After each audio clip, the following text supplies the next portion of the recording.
You can allow users to search allocated Google Drive files and folders through WordPress platform using Integrate Google Drive Search Box module. To create a search box module, navigate to Google Drive from WordPress Admin Dashboard. Module Builder, click on Add New Module, select Search Box Module, rename the module based on requirement.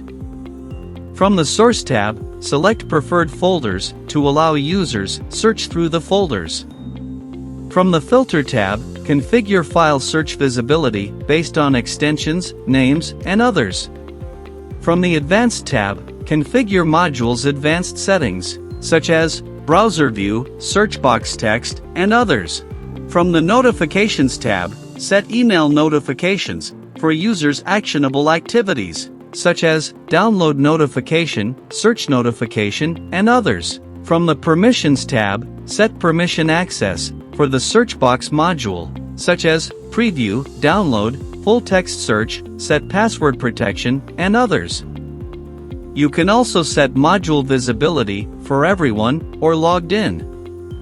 Save changes, click on Embed button, copy shortcode, paste it inside any page or post to display the module.